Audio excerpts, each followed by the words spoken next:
It all started when I saw this, a simple Facebook post by a random miss. Immediately, I saw an opportunity, a chance to help a foreign community, a weekend adventure with a bunch of strangers going to Calais as weekend warriors. So is it still fine for us to come to the house? We leave Sunday morning or Sunday noon. So we're only 2 nights. So Friday night and Saturday night we will sleep in the house. Yeah, everything. Yeah. Thank you so much. Bye bye. Take care. Long story short, the Airbnb that we booked by Ali, well, the guy passed away a couple of months ago, so we didn't know what we were gonna do because we booked the Airbnb, but because the guy wasn't there, so I was like, oh, can we get there? So I was just talking to his daughter, and she's gonna sort everything out. So pretty much everything is fine now. We have a place to stay in Calais for the weekend, which is really good, and the money haven't been lost. It's a very good start of this trip. I know. Gosh, I did not expect that to happen. These are the donations for Calais, and this suitcase is full of hoodies and socks, scarves. Donations are sorted, my personal luggage is sorted. Here's my passport and some money, and we're ready to go. So it's 5:15 and Kirk just came with his car. We're ready to go. We're a bit short on time, so we're really pushing our luck trying to get to the ferry in time, but hopefully we'll get there as long as there isn't awful traffic.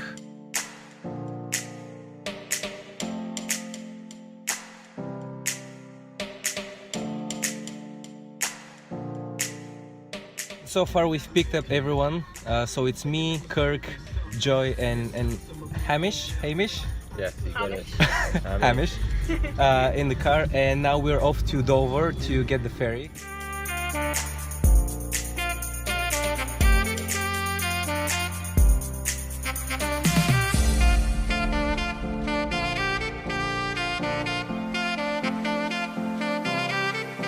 We're in Dover now. We went through customs. We did a random check, but it's all good now. So we're in the ferry. This is Joy.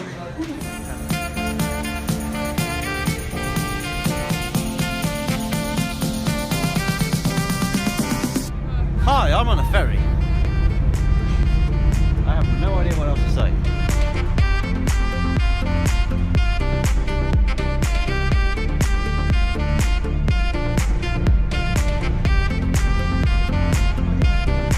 And we're arriving at Port Calais, so very soon we'll be in the car heading towards our Airbnb, and finally we'll be able to get some sleep because it's been a long journey so far. Welcome to Calais. And we have arrived in Calais in the house, and now we're gonna be let in. So this is our house.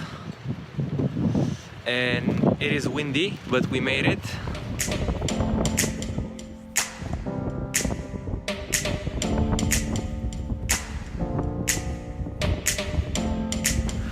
We have arrived at the house, but it's 1 o'clock at night, so it's very, very late. And all the other people have fallen asleep. They were gonna sleep here, so it's 3 bunk beds for the guys.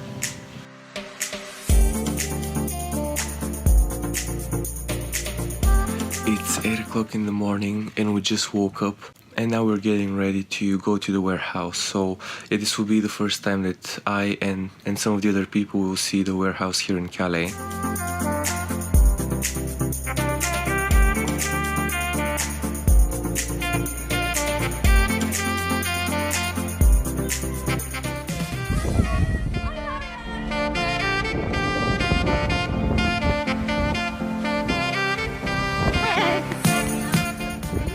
Are you vlogging?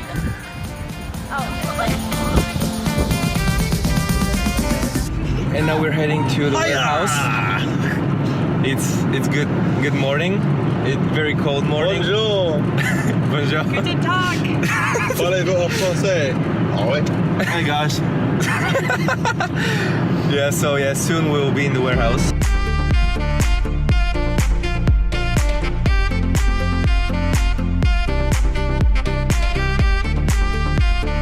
Hey, I lost. Yeah.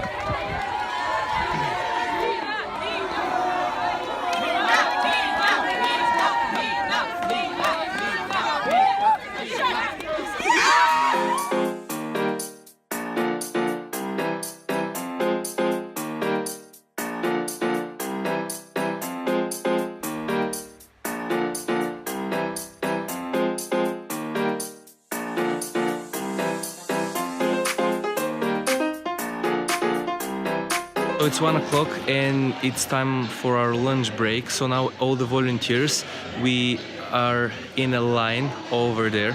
So we are waiting in line for food, which is made by Refugee Community Kitchen. So I'm really looking forward to trying what they have made today. It smells really nice. Do you want a seat? No, I don't need a seat, but... And this is the chef, Chef Leo. Hello guys, welcome to our humble abode and our lunch. It's really nice.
So we receive quite a lot of donations that we would call unsuitable. So they are generally quite good quality, kind of, you know, newish or used but decent quality that don't kind of match the needs that we actually have. So we really need waterproof jackets, sleeping bags, tents, etc. And then clothing, generally smaller sizes.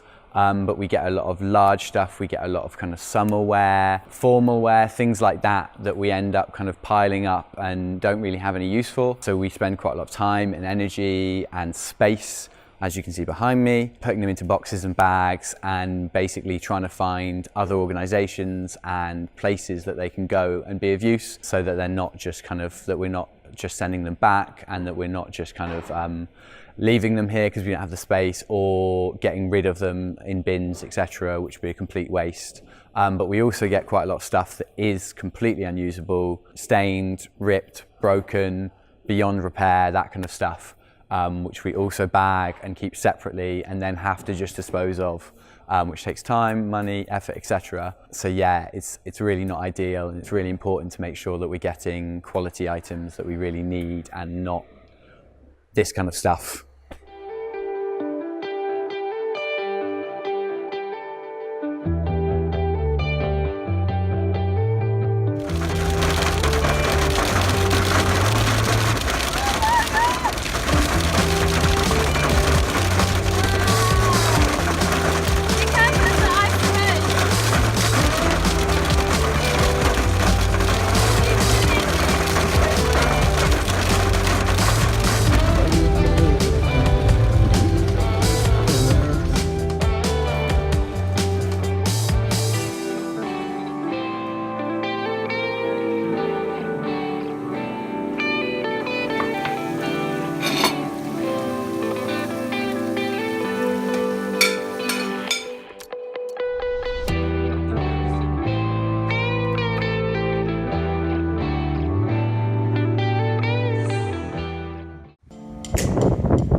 So we're on our last day in Calais, so it's Sunday. It is a bit cold, but I managed to get up early and go to see the beach.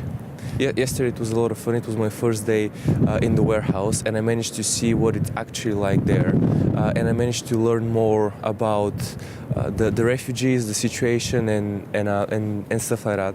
We finished at about 5 p.m., but then after that it was time for distribution.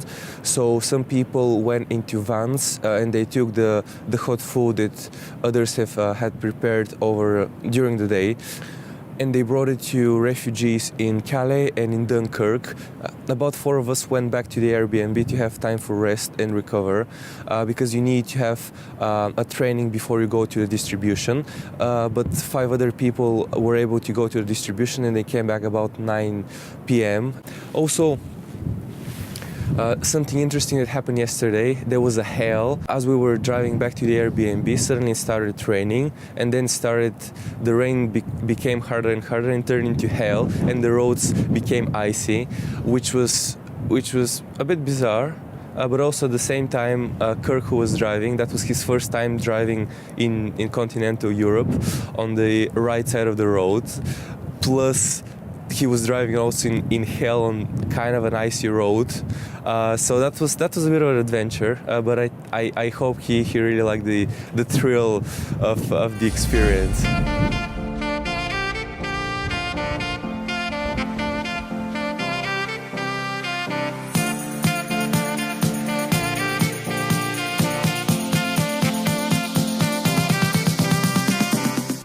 Hello, Mario. Hello.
We are on the ferry now.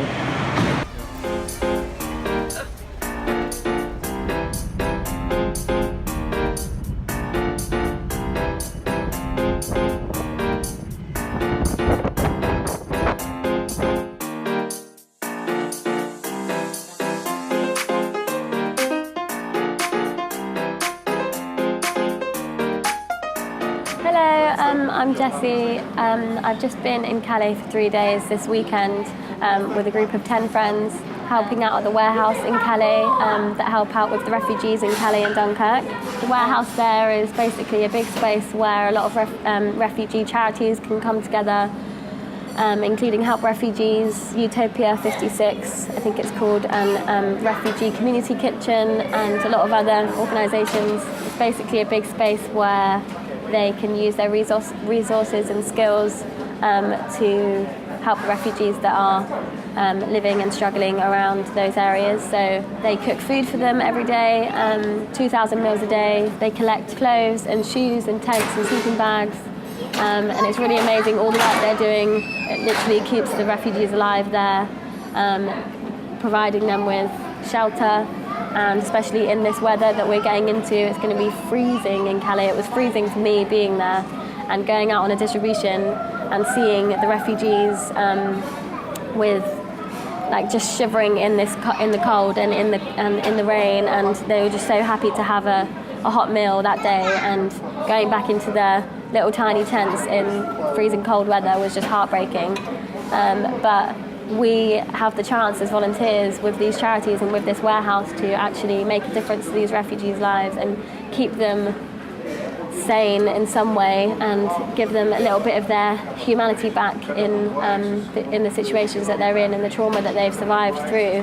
Basically, at the moment, as we went to the warehouse, it was very clear the need they're in financially at the moment. They've been struggling for a few months financially, but at the moment it's very clear how severe their financial need is, and basically they're worried that they're going to have to shut the warehouse down really soon, like in the next month or two. If you're wondering how you can help, the priority is financially at the moment. If you do have the money to donate to any of these charities, go on to the Help Refugees website or talk to Mario, and just see just see whether you can help them financially, because if we can't help them financially, if we can't give them a financial boost now, then the warehouse will shut down, and these refugees, I don't know what will happen to them. I don't know where these charities will be able to go to be able to work and to help these refugees.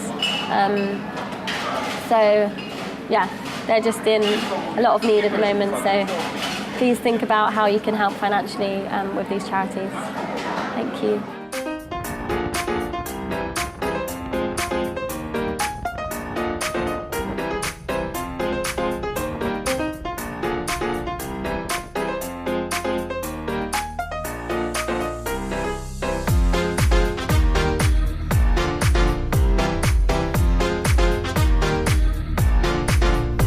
We're back in England now, and we are on our way home. We've reached our destination. My bottom feels like it's going to fall off. This marks the end of our time together, Mario, and I'm a little bit heartbroken. It's sad. It's coming. I'll miss you. This is the end of the journey for Joy and for Hamish. It was a pleasure knowing you guys. Yeah, Pleasure. it was good, man. So we dropped Joy and Hamish at their home, and now we're off to Cheltenham with this man here, this legend driver that has driven on the other side of the road in hail. Like, how did you find that? That was quite interesting, driving on the right hand side of the road in hail on a motorway. That was quite an experience, I must say. But yeah, we're here, we survived, and now we're going to Cheltenham.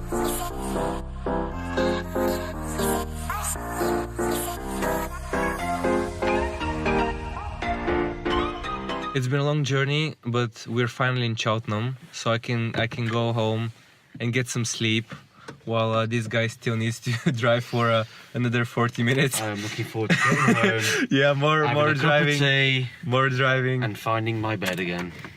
Yeah. What a beautiful thing that thing is. Oh, it's been absolute pleasure being with like these guys and also being in Calais, and I hope this video just shows a bit of what the atmosphere was like. But yeah, obviously it can't do justice to actually going there and seeing that for yourself. But still, it's the best that I can do at this moment.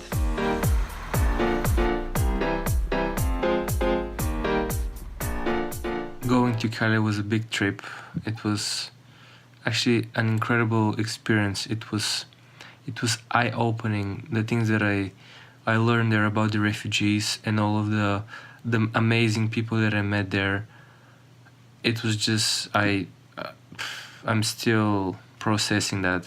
I wanted to make a film about what it's like to be a volunteer and how you can get there.